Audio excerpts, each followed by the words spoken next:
Guys, welcome back to another video. Today I'm going to be updating you guys with my new updated 2024 Senate prediction as of the month of July. Before we get started with the map, make sure you guys are subscribed, click the bell so you don't miss out on my content, press the like button, give this video a thumbs up. Also, if you're interested, we have memberships, you can find a link to that in the description section. Now back to the topic of today's video. I'm going to be predicting the Senate if, the election was held today as of July.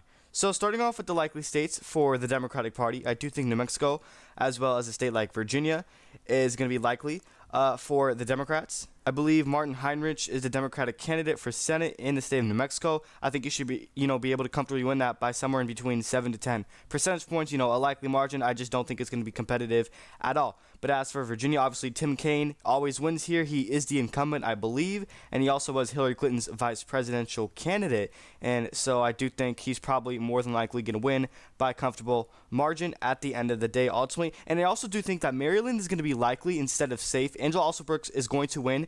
Don't get me wrong, but it might be a little bit closer slightly than somewhat people may think. Also, Larry Hogan is, an incumbent for governor. Obviously, he's the governor here, or he was actually.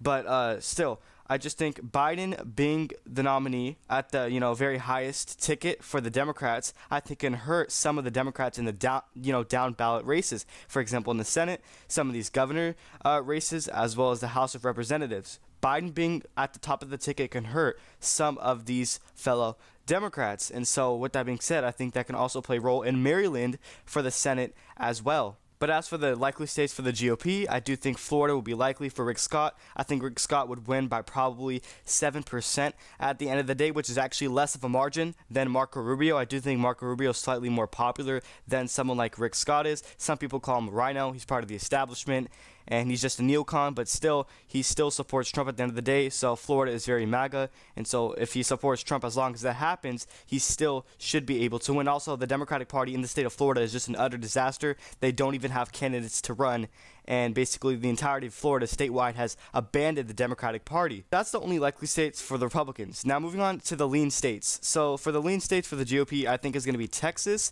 also the state of Montana, and Ohio as well. So as for Texas, Ted Cruz obviously is the incumbent senator. He actually almost lost in 2018 to Beto O'Rourke, which he's facing Colin Allred this time around, which in my opinion, he has gained popularity ever since 2018. So I think he can only expand on his margin ultimately at the end of the day. So I do think Ted Cruz would win by a projected margin of somewhere in between either 4 or maybe even 5 percentage points at the end of the day. It's going to be close, it's going to be competitive, but still not enough for Ted Cruz to actually lose.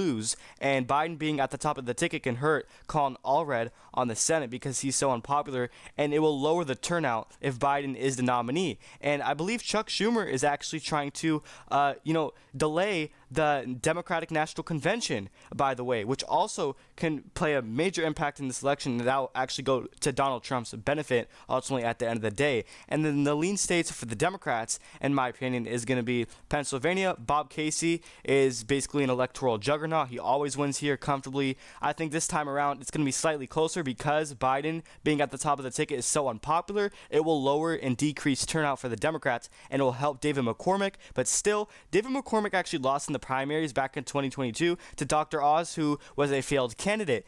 And I just don't think David McCormick is that strong. And so with that being said, Bob Casey always wins. I think he would win by probably 5 points at the end of the day. It will get close. It will be competitive, but still not enough for Bob Casey to actually lose this. And I do think that Wisconsin, you can argue, is going to be lean to tilt.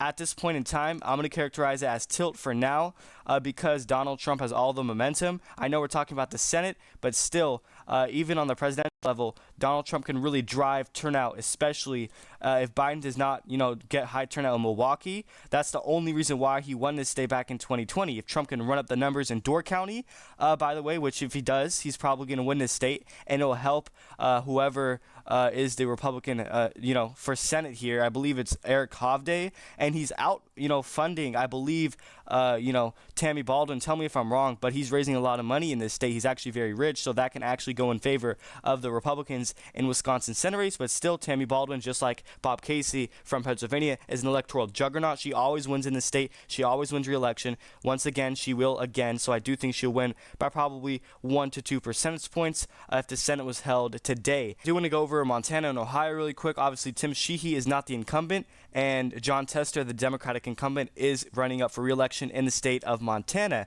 And Montana usually goes red by over 20 percentage points on, the general election. And the fact that this is such a red state and they have a Democratic senator in, Jon Tester really goes to show you how much of a strong Democrat he really is, because he is a Democrat in a Trump plus 20 state. Think about it. That goes to show you how strong of a candidate, someone like Jon Tester really is. I'm not saying he's going to win now, but he did in the past, but still, this is a less favorable year for Democrats. And with that being said, I think Jon Tester is going to lose, and Tim Sheehy would probably win by a margin of like 3.5 percentage points if I were to, predict it. And then as for Ohio, I would say that Sherrod Brown is slightly stronger than someone like Jon Tester, and recent polling has shown that probably Sherrod Brown is going to win, but in my opinion, those polls are wrong. And I just don't see a lot of ticket splitting this time around, especially in a general election. You would probably see ticket splitting more often or more common in a midterm. This is not a midterm, and so it will go to Republicans and Donald Trump's benefit. And so Bernie Moreno is a Trump-backed candidate, and basically Ohio is a red state. And so I just don't see Sherrod Brown winning. So Bernie Moreno will probably win by around 3 percentage points, ultimately, at the end of the day, a lean margin. And I'm moving on to the tilt states before we end off this video. Starting off with Michigan, I think Alyssa Slotkin is a weak Democratic candidate, but still, back in 2022, they were actually underestimating Gretchen Whitmer, and she ended up overperforming. So maybe the same can happen here. Maybe Alyssa Slotkin is actually, underestimated in terms of the polls. And I also do think that Arizona is going to be tilt for the Democrat Ruben Gallego, because Kari Lake is an utter disaster of a candidate. And I also do think that Nevada is going to be tilt blue for Jackie Rosen. She's also an electoral juggernaut, just like Tammy Baldwin and Bob Casey from those Rust Belt states. And I understand that Nevada is a right trendy state. This state, keeps going towards the right, but regardless, still doesn't matter. I think Clark County is going to save Jackie Rosen's re-election at the end of the day. I think she can get a lot of turnout in the Vegas area, obviously a Democratic stronghold, but Clark County is pretty much the only thing actually holding Samuel Brown from actually winning the state. And also, Joe Biden being on the top of the ticket can actually hurt some of these Democrats in the down ballot races, like I mentioned earlier, including Jackie Rosen, but still not enough. It's not going to hurt her enough to actually cost her the seat, because she's just so popular in that state. So that's pretty much it. Let me know your thoughts and opinions on this map in the comment section down below. What Senate races you agree with or disagree with, and why. At this point in time, if the Senate was held today, I would have Republicans flipping it with 52 seats to the Democrats 48. Obviously, you have 2 independent senators from Vermont and Maine, so it's actually 46 for the Democrats, but they caucus with the Democratic Party, so it's actually 48 realistically. So that's pretty much it. One last final reminder before I end out this video is to subscribe, click the bell so you don't miss out on my content. Also, we have memberships. You can find a link to that in the description section if you are interested. Press like button, give this video a thumbs up. Thank you everyone for watching.